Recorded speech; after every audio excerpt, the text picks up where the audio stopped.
any tension in the body. So a relaxed body and back straight, two key elements. But just to have a look at a few things that are useful in setting up a good posture. One is, first, what to do with the legs. So generally in the meditation texts, the ancient meditation texts, they say the best posture is the full lotus. So you have one foot on the opposite thigh, like this. In the modern world, we're not very flexible. I think it's very difficult to do this.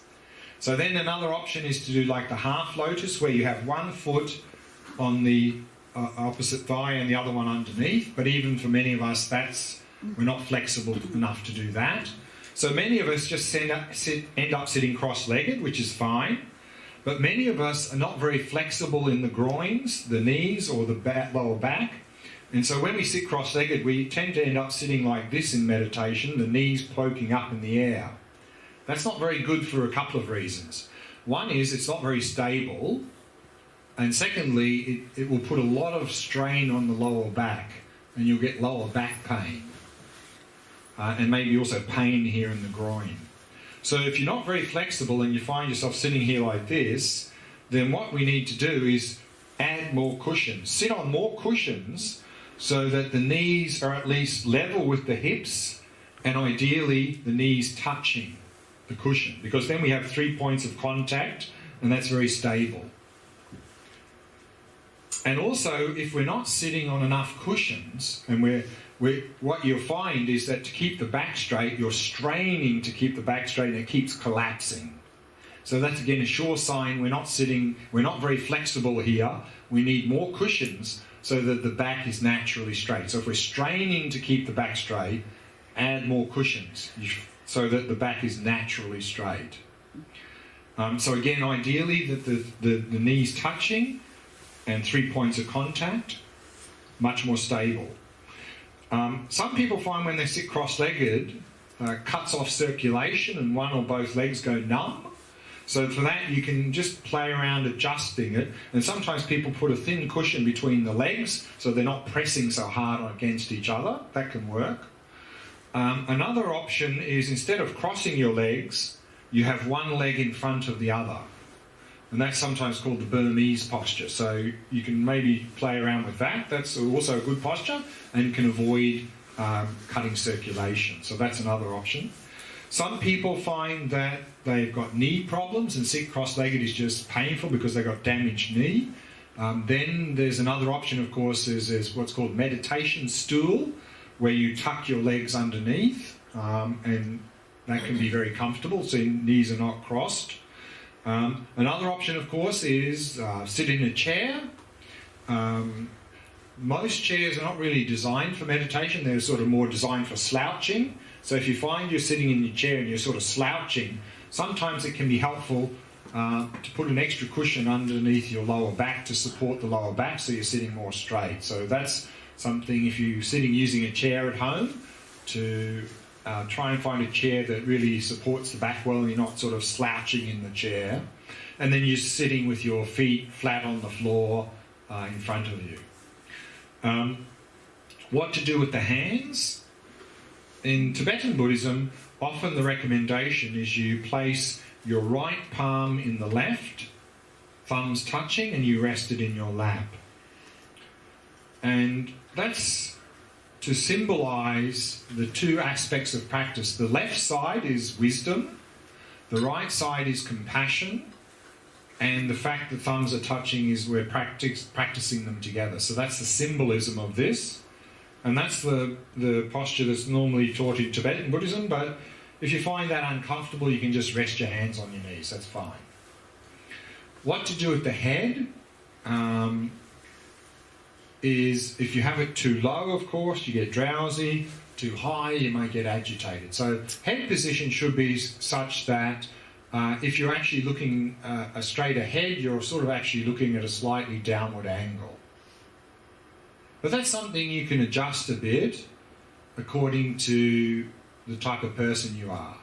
If you're the sort of person who naturally gets very drowsy in meditation, you can lift it a bit. If you're the sort of person who gets very agitated in meditation generally, you can lower it a bit. So that's something you can adjust a bit depending on what type of person you are, whether you really get agitated or drowsy more naturally. What to do with the eyes? The general recommendation in meditation is to have them slightly open, to let some light in. Because if we have them closed, then probably we're just going to get very drowsy. Because normally for us, eyes closed means sleep, so we'll just go very drowsy. But again, here as a beginner, I think we can be flexible and depending on the type of person we are. Again, if we're the sort of person who tends to naturally get very drowsy, I wouldn't recommend meditating with eyes closed. You're just going to get drowsy. So then really have them open, just at least slightly. However, if you're the sort of person who's very agitated normally, then you may find with eyes open a little bit, you just get more agitated. Then you can start with eyes closed. So that's something you can adjust according to, again, depending on whether you naturally get more drowsy or agitated. And I've got more to talk about the eyes in the practices that we're going to be doing in a couple of days' time, but we'll leave it till then. For now, just personal preference, closed or open, depending whether you get agitated or drowsy. Okay, so that's a little bit about the posture. Does anyone have any questions about posture?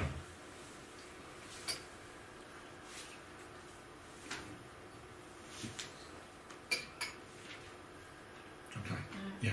I like to sit like this. That's My fine. leg is to the back. It's very comfortable. Yeah, that's fine. You may find, though, if you're just doing like that all the time, you may find if you're meditating a lot like that, you may find your back gets slightly unbalanced and you may get some pain in the back on one side a little bit if you're doing a lot of meditation. So what could be helpful is if you can alternate. If you can do the other one back, and then that can be balanced a bit. Even actually sitting cross-legged, one is above the other, and you'll find if you just have it the same way all the time and you're doing a lot of meditation, you may find you start to get a little bit of pain on one side of the back. It's because you're slightly out of balance because it's not even. So then you might actually like to swap, put the other one on top. And same here. Or if you're having one foot in front of the other, after some, then you can swap like this. So that can help to balance a bit, because you may find like that, if you're doing a lot of meditation, you may find that you're going off and you're sort of straining the back to keep straight, and then after some time you actually may get some pain in the back. So just check. Okay. If you do start to get a bit of pain, then it may be good to reverse that. And if somebody was sitting with, like at the edge of the chair, that without any support? Sure. I mean, we don't, again, sitting in a chair, if you're sitting with your back straight, you don't need the back of a chair. You can just sit upright. So yeah, I mean, if you're sitting right on the edge, it may be, if you're just sitting on the tip, it may be a lot of pressure because you're not sitting on much surface area. But yes, you don't need to have your back against but the problem is with a lot of chairs, what you're sitting on is often not flat, it's slightly leaning backwards. So when you sit on it, you're sort of leaning back and then you're actually against the backrest. So then you can, also the seat you're sitting on at home, if it can be really just completely flat, you won't find you'll push back into the backrest. And then you can sit you can have no backrest in fact. But at least if you're using a backrest, not slouching, and you may find you'll need a little bit of a cushion at the lower part to support the lower back so it's sort of straight. Okay, so that's preparing the body. Preparing the speech. Speech here doesn't mean verbal chit-chat, it means mental chit-chat. In particular, sometimes when we come into meditation, we come into meditation with quite a sort of a negative state of mind, a lot of frustration, irritation in our mind. And it's very hard to move from that into a positive state of mind. So what's often recommended here is that as part of the preparation then, to do a little breathing exercise. And this can take different forms. Some traditions talk about counting 21 breaths. Some traditions talk about just taking 3 slow, deep breaths. And in Tibetan Buddhist tradition, they often talk about what's called the 9-round breathing exercise, which can involve quite complex visualization as well. But regardless of which of those methods you're using, they all serve the same purpose here, and that is to bring the mind into a neutral state. Because if you're focusing on a little bit of breathing exercise, we can more easily let go of any negative chit-chat in our mind and bring the mind into a more neutral state. And then, of course, to then allow the breathing to flow naturally. Some people feel or think that in meditation they have to somehow make their breathing a certain way. You know, often people feel, I have to make my breathing very rhythmic and I have to make it very subtle. And so people sort of push their breath a little bit in that way. And then often what happens is in the middle of the meditation they go, because they're not breathing enough. So that's a sure sign we're controlling the breath. So we don't want to do that. Just let the breathing do whatever it needs to do. If it needs to breathe fast, let it breathe fast. If it needs to breathe deep, it needs to breathe deep. The body knows how much you need air. So just let the body take care of itself. We don't want to be manipulating our breath in this practice. Of course, there are other practices such as pranayama where we do a lot of breath manipulation, and that has its own purpose, but here in this practice we're not manipulating the breath at all. Just let the breathing do whatever it needs to do. And then in terms of preparing the mind, is about 2 things really. It's about bringing the mind into the present moment and setting a good motivation. Because very often we're living in the past and the future.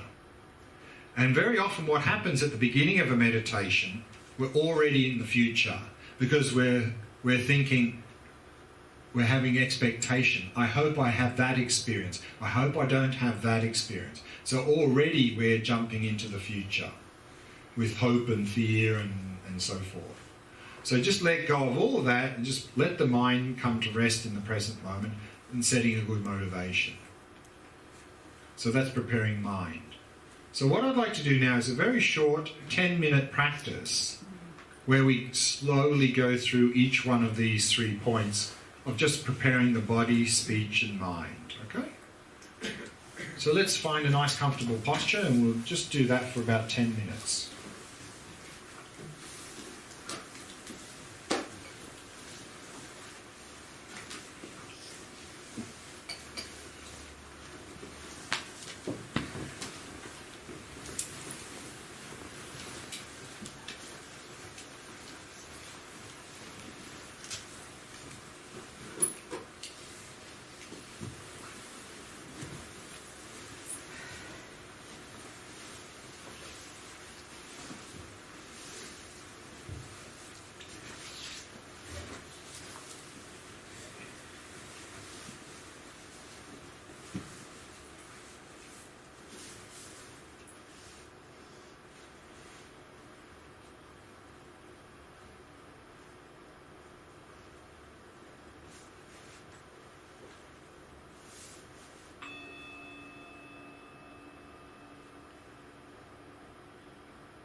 Allowing your awareness to descend into the body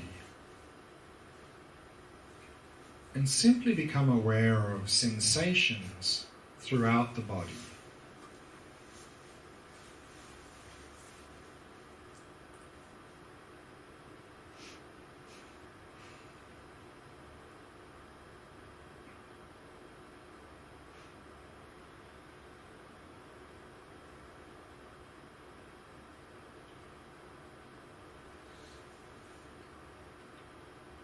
And if you notice any areas of tightness or tension in any part of the body, then use the out-breath to relax and release that tightness or tension.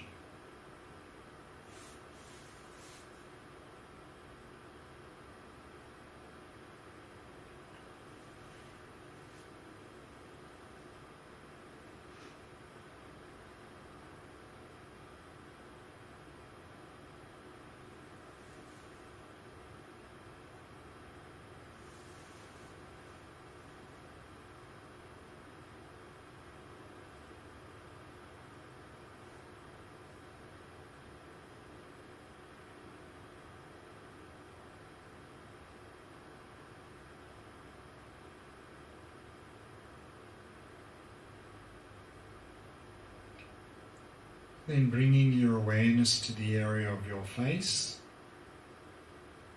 and soften and relax all the muscles in the face.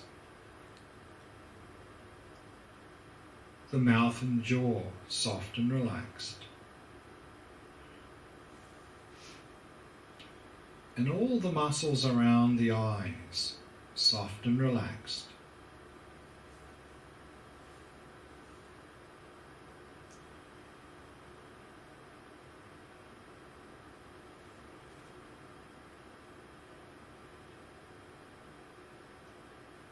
And in this way allowing the entire body to become completely relaxed, completely at ease.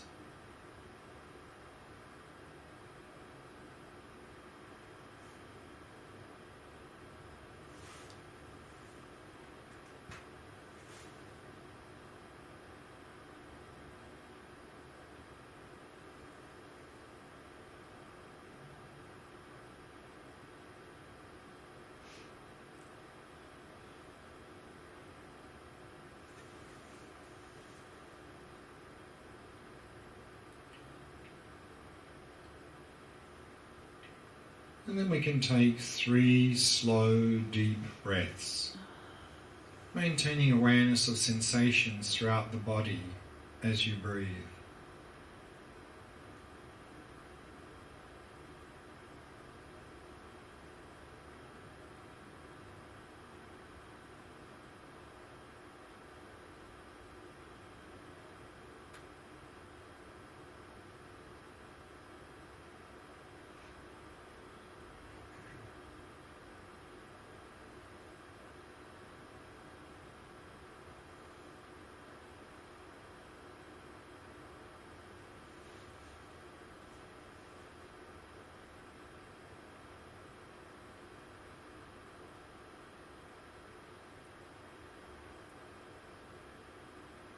And then allow your breathing to settle into its natural rhythm. Not trying to control or regulate the breath in any way. Simply allowing it to flow naturally and effortlessly.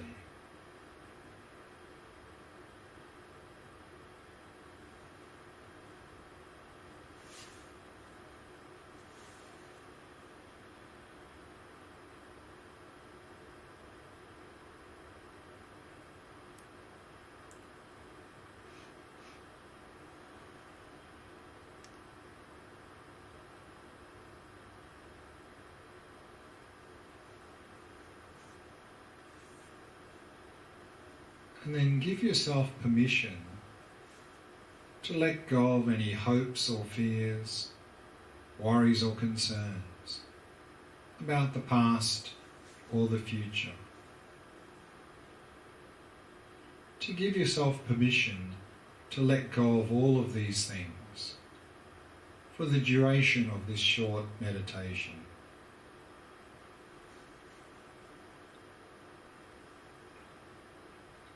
And simply allow the mind to come to rest in the present moment. And simply become aware of the sensations of the breath throughout the body.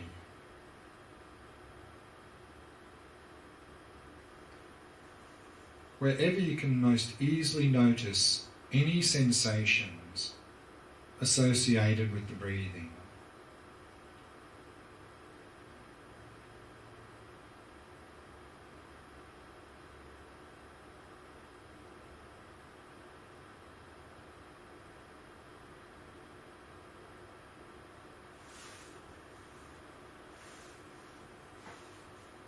And just simply maintaining that ongoing flow of mindfulness of the sensations of the breath throughout the body.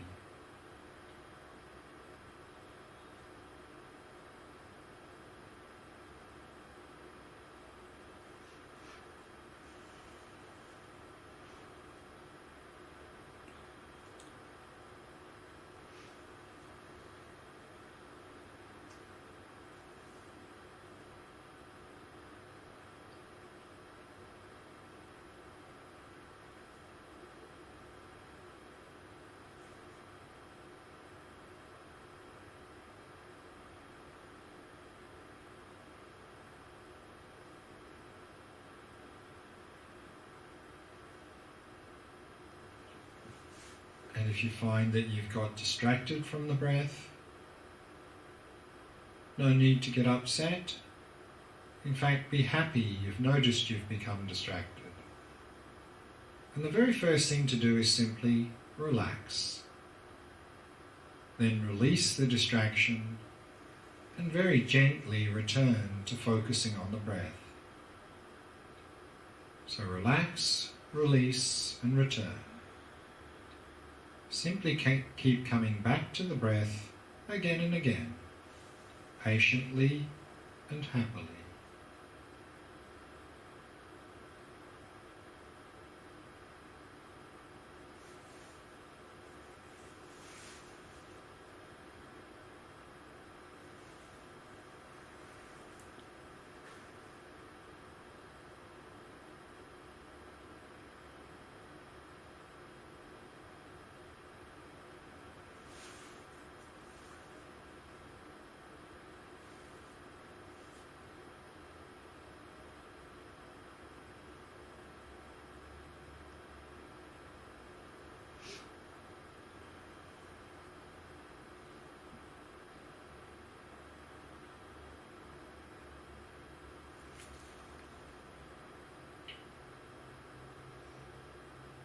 And then for a few moments, think about your motivation for coming here to this 10-day retreat.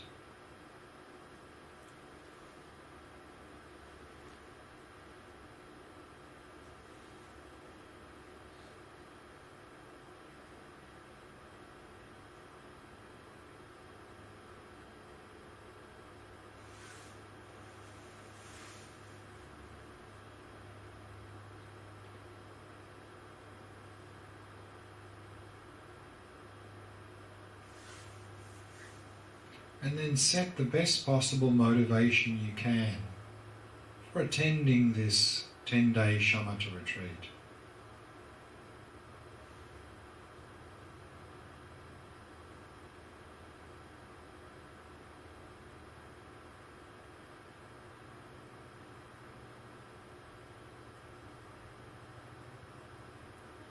And then try to expand your motivation out to include others.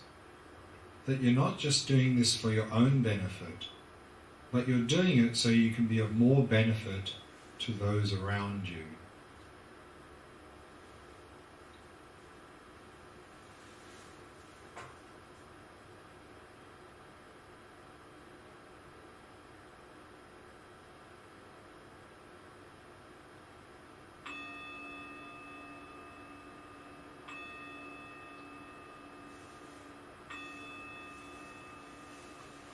So then, keeping this motivation in mind, we can finish this meditation and continue our discussions together here this evening.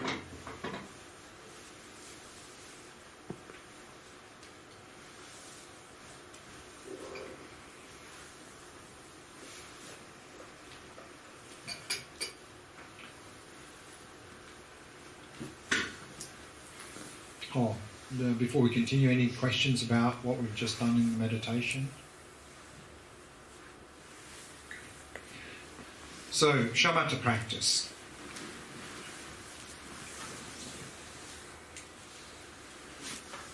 The actual meditation, there are a number of points I want to go through in terms of the actual practice, meditation practice of Shamatha.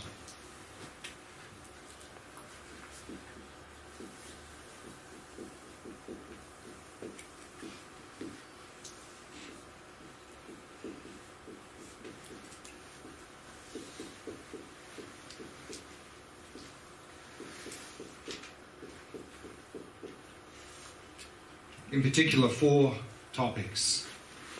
First, what qualities are we cultivating in this practice of Shamatha? And then, what object should we focus on in this practice? What tools do we use in the practice to help us to do the practice? And then lastly, what sorts of faults can come up in this practice and how do we overcome these faults? So I just want to briefly talk about the first 2 this evening and then we'll look at these more in detail tomorrow. So what qualities are we cultivating in this shamatha practice?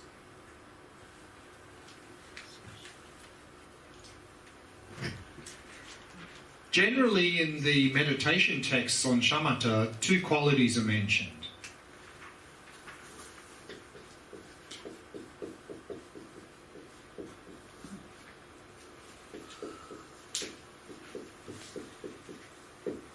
The first quality is the quality of stability, meaning we want to cultivate a stable mind, a mind that can focus on an object without becoming distracted. So of course the fault we're trying to overcome here is distraction.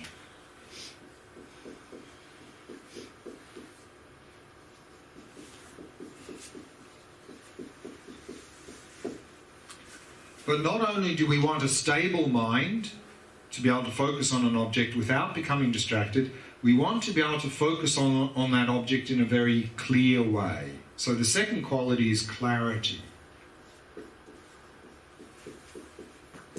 And the fault we're trying to overcome here is dullness. Meaning not being able to focus very clearly on the object. But I always like to add a third quality that normally you won't see mentioned in the meditation texts, and I think it's something we really need to pay attention to in our modern society, because this is where often as a beginner we end up with a lot of difficulties in our practice. And that is